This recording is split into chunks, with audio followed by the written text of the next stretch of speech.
Evo sad idem kroz moj zavičaj, moj Miločaj, pa da otpevam jednu moju autorsku pesmu Moravi. Ima jedna divna reka od Golije što se sliva pored Čačka i Miločaja, plodne njive što umiva. Vekovima ona teče,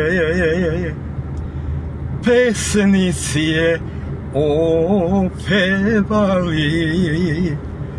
zbog lepote eto njene.